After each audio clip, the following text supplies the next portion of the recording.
Ya Rafi'a Syahid wa daraji Allahumma salli wa sallim wa barik alaihi wa ala alihi. Ini begini karena lupa bawa peci, ketinggalan tadi. Nah, bismillahirrahmanirrahim. Assalamualaikum warahmatullahi wabarakatuh. Waalaikumsalam warahmatullahi wabarakatuh. Alhamdulillah alladzi faddala bani Adam bil ilmi wal amali ala jami'il alam, wassalatu wassalamu ala sayyidina Muhammad sayyidil arabi wal ajam wa ala alihi wa ashabihi ya nabi'al ulumi wal hikam. Allahumma ya muallim Adam wa Ibrahim allimna ilma ma yanfa'una wanfa'na bima 'allamtana wa zidna faham. Alhamdulillah, melanjutkan kembali pelajaran kita daripada kitab Khulasah Nurul Yaqin fi Sirati Sayyidil Mursalin, yang menceritakan tentang perjalanan sejarah harum kehidupan baginda Nabi besar Muhammad sallallahu alaihi wasallam setelah melewati tahun kedua daripada tahun Hijriah. Malam ini kita masuk kepada as-sanatu tsalisah minal hijrah, yakni tahun ketiga daripada tahun Hijriah. Adapun judulnya, babnya situ Ghazwatuha Qissatu Du'sur wa Islamihi. Peperangan-peperangan yang terjadi daripada tahun ketiga Hijriah dan juga kisah tentang Du'sur dan masuk Islamnya Du'sur. Nomor 1, bismillahirrahmanirrahim. Fi sanati salisah minal hijrah hadasat Ghazwatu Ghatafan. Di tahun ketiga daripada tahun Hijriah ini telah terjadi beberapa perang. Di antaranya perang yang bernama Ghazwah Ghatafan atau perang Ghatafan, atau boleh diartikan juga invasi Ghatafan. Ghatafan yaitu merujuk kepada satu nama kabilah. Kemudian wa Ghazwatu Bahran, dan juga ada peperangan yang namanya perang Bahran, yang mana Bahran diambil daripada satu nama tempat antara kota Mekah dan Madinah. Lalu wa Ghazwatu Uhud. Nah, ini adalah perang yang terkenal, yang antum semua mungkin biasa dengar atau sering dengar, perang yang namanya perang Uhud. Adapun Uhud sendiri adalah nama satu bukit di Madinah, Jabalun bil Madinah. Kemudian juga ada Hamra'ul Asad, yaitu perang Hamra'ul Asad, satu tempat antara kota Mekah dan Madinah. Wa hadhihi al-ghazwatu hadasat ba'da Uhud. Perang Hamra'ul Asad ini terjadi setelah perang Uhud. Perang Hamra'ul Asad itu terjadi karena kewaspadaan Nabi besar Muhammad SAW dari berkumpulnya orang-orang musyrikin setelah kembalinya mereka ke Madinah, atau kewaspadaan baginda Nabi ya dengan orang-orang musyrikin yang saat itu berkumpul, khawatir mereka akan datang lagi ke Madinah. Ini kan terjadi setelah perang Uhud, jadi khawatir akan balik lagi. Fakharaja khalfahum ya. Falamma wasala Hamra'ul Asad alima annal a'da'a raja'u ila Makkah. Singkatnya, tatkala Rasulullah SAW sampai ya di Hamra'ul Asad, satu nama tempat tadi, beliau mengetahui bahwa ternyata musuh nggak jadi datang lagi ke Madinah, akan tetapi langsung mereka balik ke Mekah. Mereka balik ke Mekah karena setelah mengetahui bahwa ternyata Rasulullah SAW bersama kaum muslimin itu siap siaga. Nggak karena setelah Uhud kemudian hilang waspada, tapi Rasulullah siap langsung. Seandainya saat itu terjadi perang lagi, langsung bisa balik lagi. Ya. Karena Uhud saat itu kan mengalami kekalahan ya. Pasukan kaum muslimin itu mengalami kekalahan, tapi nggak berhenti begitu aja, nggak nyerah begitu aja. Rasulullah SAW, beliau bersama para sahabat ya sangat-sangat waspada. Nah, karena kembali lagi ya untuk datengin daripada Hamra'ul Asad, maka kaum musyrikin yang saat itu berkumpul mereka kaget dan akhirnya mereka balik setelah mengetahui bahwa Rasulullah SAW datengin Hamra'ul Asad, yang itu menunjukkan kewaspadaan beliau, siap siaga, kapanpun mau perang siap. Nah, itu perang Hamra'ul Asad. Walam yakun harbun illa fi Uhud. Akan tetapi dari semua perang-perang tadi tidak ada yang terjadi baku hantam. Pertempuran tidak terjadi, invasinya saja, tapi tidak terjadi perang besar illa fi Uhud, kecuali di dalam perang Uhud. Perang Uhud itu terjadi peperangan besar. Nah, kita masuk perang Ghatafan tadi, Ghazwatu Ghatafan. Nomor 2, kharaja Rasulullah sallallahu alaihi wasallam ila ghazwati Ghatafan li muharabati a'rabin aradu al-gharata 'ala al-Madinah. Perang Ghatafan dimulai dengan keluarnya Hadratur Rasul sallallahu alaihi wasallam dari kota Madinah menuju perang Ghatafan. Ini Banu Sa'labah wa Banu Muharib. Tadi dinamakan Ghatafan adalah nama kabilah daripada Bani Sa'labah, Bani Muharib, tahta riyasati Du'sur, yang mana Ghatafan itu kabilah tersebut dipimpin oleh seorang yang bernama Du'sur. Jadi kabilah ini dipimpin namanya Du'sur. Pimpinannya nih Du'sur. Nah, ini yang kita mau ceritain Du'sur nih. Al-Ghara artinya itu muharabah, yakni menyerbu. Jadi saat itu Rasulullah SAW keluar dari kota Madinah ya, untuk perang Ghatafan ini, karena dari Bani Sa'labah ya, dari Bani Muharib tadi itu dapat kabar pasukan kaum muslimin bahwa mereka mau datengin Madinah untuk nyerbu Madinah. Lagi-lagi bukannya malah panik kaum muslimin, tapi Rasulullah apa? Siap langsung. Dengar, dapat kabar, dapat info bahwa mau diserbu, langsung keluar Rasulullah bersama para sahabat, langsung siap nyamperin. Bayangin, bukannya diam di tempat nih, ya.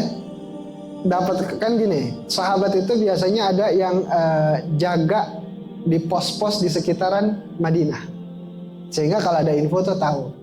Nah, mereka yang jadi intai, jadi tim mata-mata. Dapat kabar, bukannya malah nungguin, tapi beliau SAW keluar dari Madinah, nunjukin diri. Nah, itu juga untuk menunjukkan jahnya kaum muslimin, bahwa kaum muslimin itu selalu siap siaga. Lagi-lagi ya, cerita di sini adalah menunjukkan kepada bahwa kaum muslimin itu senantiasa siaga, siap kapanpun. Nah, nomor 3, falamma sami'u bi khurujir Rasul sallallahu alaihi wasallam harabu ila ru'usil jibal. Tatkala mereka orang-orang dari tadi ya, Bani Sa'labah, Bani Muharib tahu bahwa Rasulullah SAW justru keluar nyamperin mereka, siap, mereka semua saat itu apa? Harabu, kabur hingga kemana? Kaburnya Ru'usil Jibal, di puncak-puncak bukit. Artinya apa? Kalau kabur ke puncak bukit susah dikejarnya. Dan ini kabur benar-benar mereka nyelamatin diri. Tadinya pengennya nyerbu, nggak taunya keluar Rasulullah.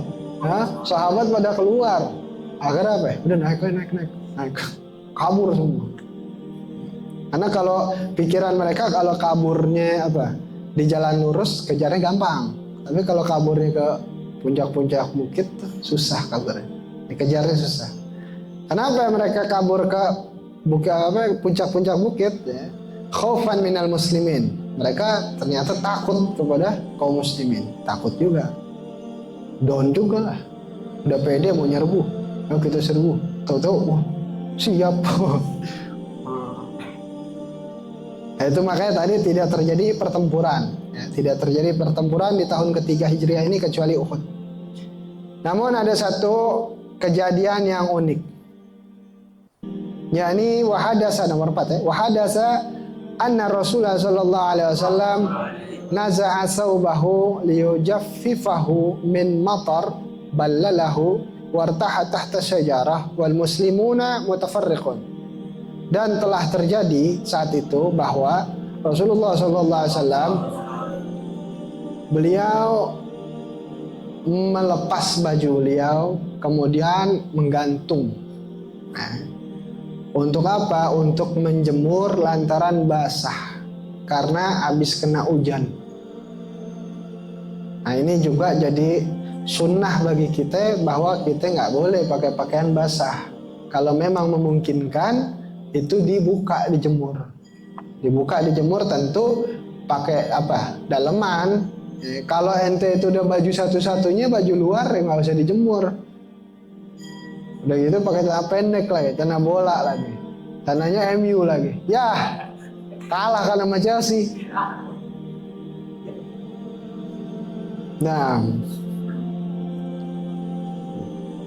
Nah, beliau sallallahu alaihi wasallam menjemur baju beliau karena basah. Jadi ini contoh dari Nabi ya bahwa nggak boleh kita hindarin pakai baju yang basah. Kalau bisa ganti atau lepas dulu. Karena di situ nanti bisa menimbulkan berbagai penyakit. Nah,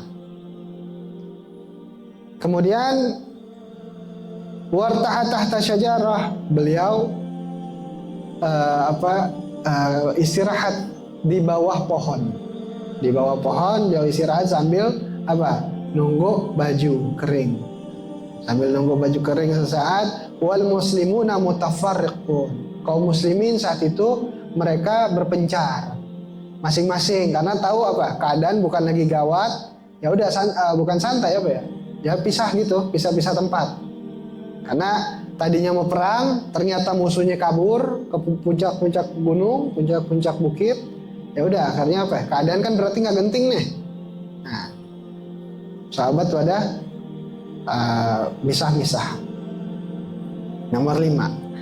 Fa'arahu a'rabiyun ismuhu du'sun. Lagi begitu keadaannya, Rasulullah lagi istirahat ya di bawah satu pohon. Beliau lepasin baju beliau, termasuk ya pedang beliau karena kan tadinya ini mau perang.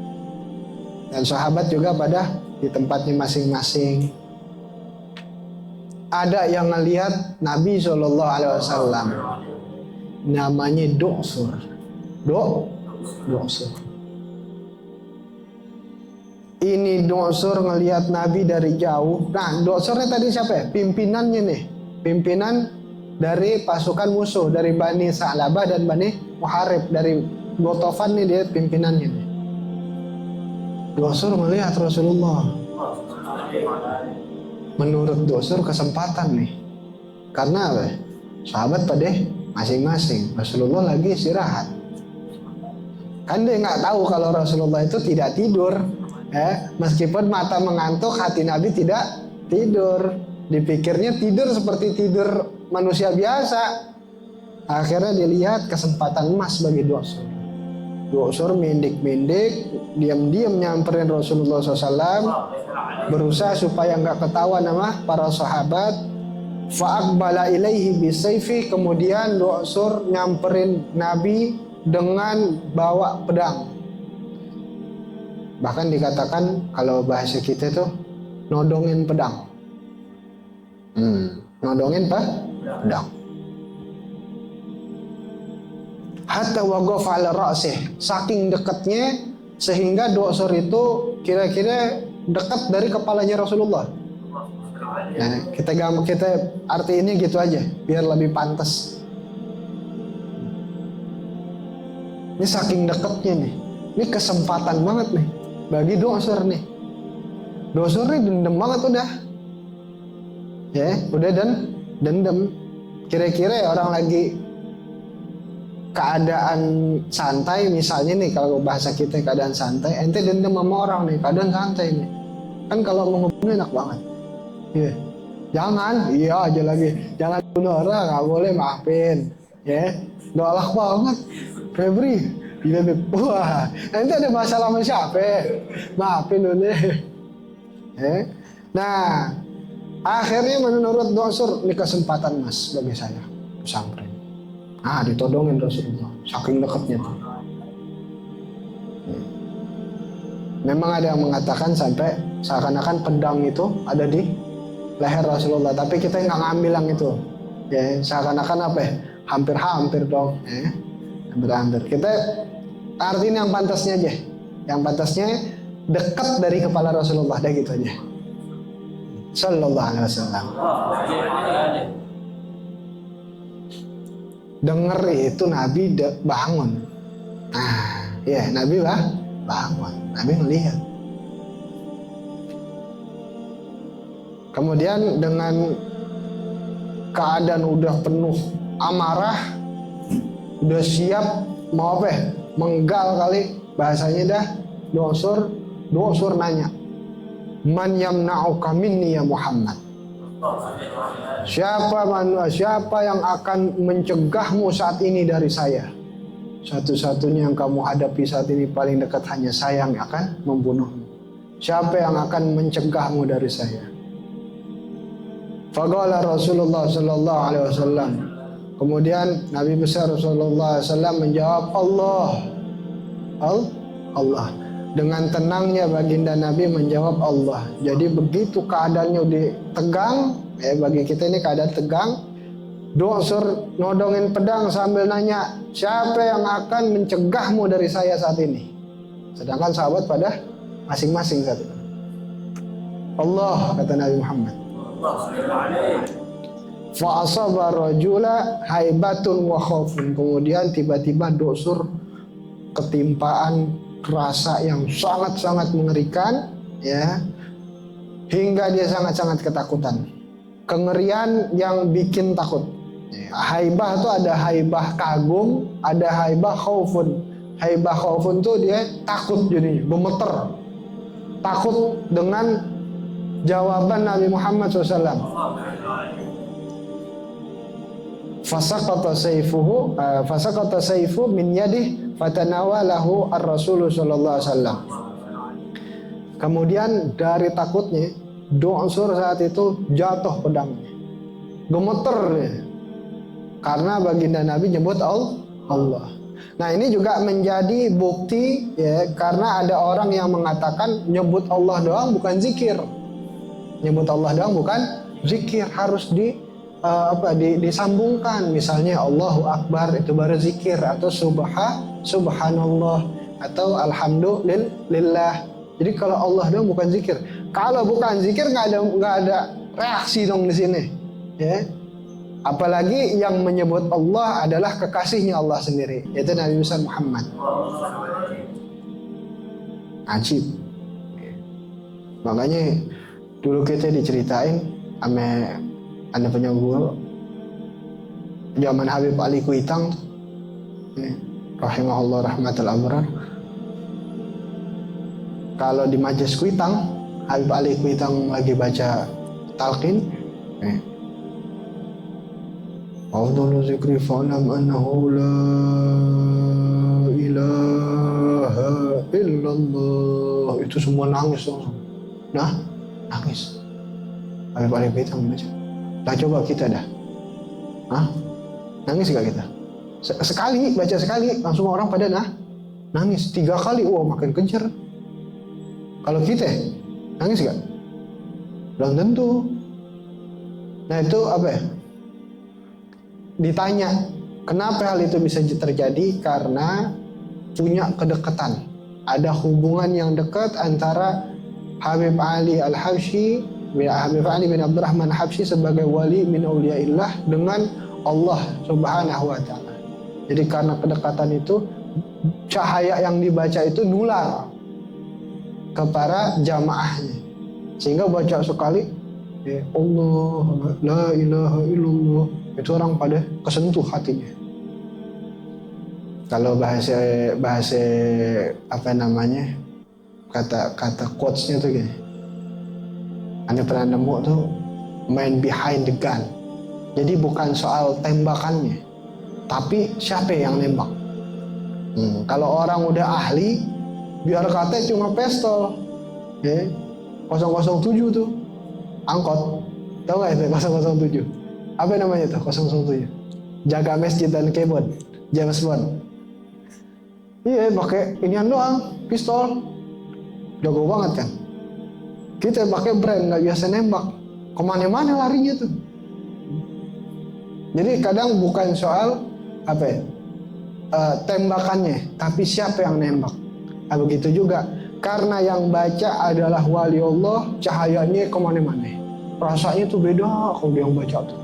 Siapa ya? Orang soleh tuh. Tapi kalau udah baca beda tuh. Itu karena punya hubungan yang dekat. Mudah-mudahan Allah Ta'ala deketin kita juga, punya hubungan yang baik kepada Allah Ta'ala dan kepada Rasulullah Sallallahu Alaihi Wasallam dan kepada para wali Allah. Nah, jadi ini ada nurnya, apalagi yang nyebut Rasulullah SAW langsung. Man yamna'uka minni ya Muhammad, siapa yang mencegahmu dari saya? Allah. Jatuh pedangnya Dosur. Jatuh pedang tuh dari tangannya Dosur ketakutan, gemeter, bukan main. Akhirnya apa? Diambil oleh Hadratur Rasul Sallallahu Alaihi Wasallam pedangnya yang tadi buat ngancam Rasul sendiri. Diambil oleh beliau SAW. Kemudian ngapain? Rasulullah balikin. Wa qala man yamna'uka minni ya Dosur. Sekarang siapa yang dapat mencegahmu dari saya wahai Dosur? Kata Dosur, la ahad. Gak ada siapapun. Dosur saat itu pikirannya udah apa? Mati sudah. Dia mindik-mindik pengen ngebunuh, paham? Gak jadi ngebunuh, tahu-tahu diambil, dibalikin sama Rasulullah. Pikirannya apa? Kira-kira mau dibunuh? Lihat Nabi kita Muhammad SAW. Fa'afa anhu ar-Rasulullah sallallahu alaihi wasallam fa'aslama. Kemudian begitu Nabi tanya, siapa yang dapat mencegahmu sekarang wahai Dosur? Gak ada satupun, gak ada seorang pun. Nah, udah dilepas sama Rasulullah. Udah ente balik. Sallu ala Nabi. Dilepas. Gak ada apa-apain. Dosur kepikiran tuh di situ.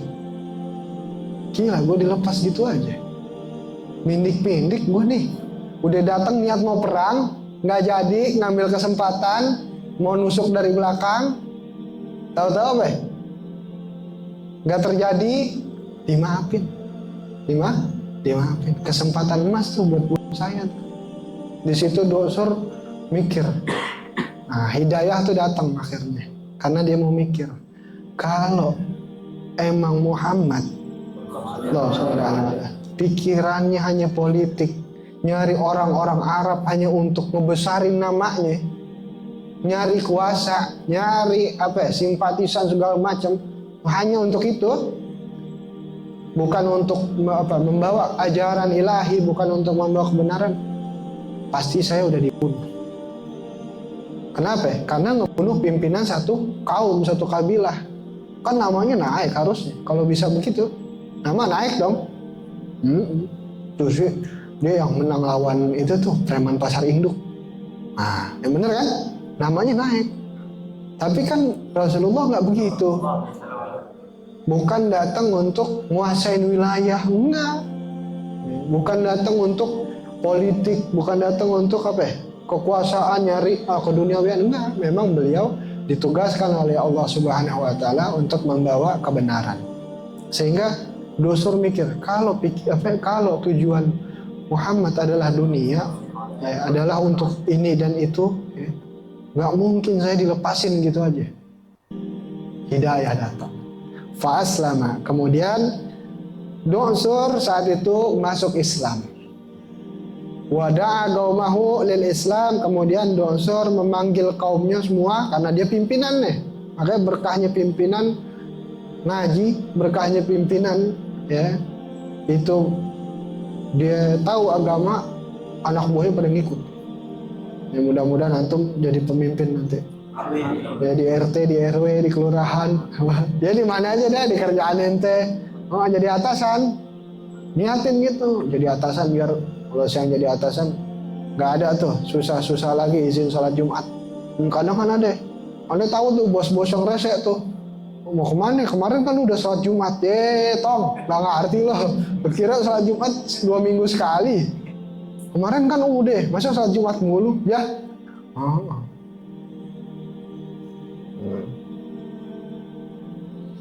Jadi udah begitu. Akhirnya Dosor masuk Islam, kemudian dipanggil oleh Dosor akan kaumnya semua diajak, didakwahin oleh Dosor lil Islam agar kaumnya itu semua masuk ke dalam ajaran agama Islam. Ya. Wa hawwalallahu qalbahu min adawatir rasuli alaihi salatu wassalam wa jam'in nas li harbihi ila mahabbatihi wa jam'in nas lahu. Allah Subhanahu wa taala telah mengubah hatinya Dosor dengan hidayah dari Allah, dari yang Dosor sebelumnya memusuhi Rasulullah SAW, memerangi beliau, ngumpulin orang buat apa? Perangin ajaran Islam, perangin kaum muslimin, perangin hadratul Rasul. Dosor Allah Ta'ala ubah hatinya untuk ngajak kaumnya mencintai Nabi Muhammad SAW dan mengumpulkan manusia untuk masuk ke dalam ajaran agama Islam.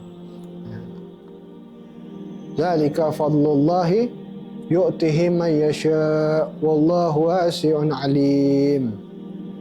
Nah, jadi itu di antara kisah Islamnya Sayyidina Dosor. Saat itu Sayyidina Dosor masuk Islam bukan hanya sendirian tapi juga ngajak kepada kaum-kaumnya. Mudah-mudahan sedikitnya bawa manfaat. Wa bisiril Fatihah. A'udzubillahi minasyaitonir rajim. Bismillahirrahmanirrahim.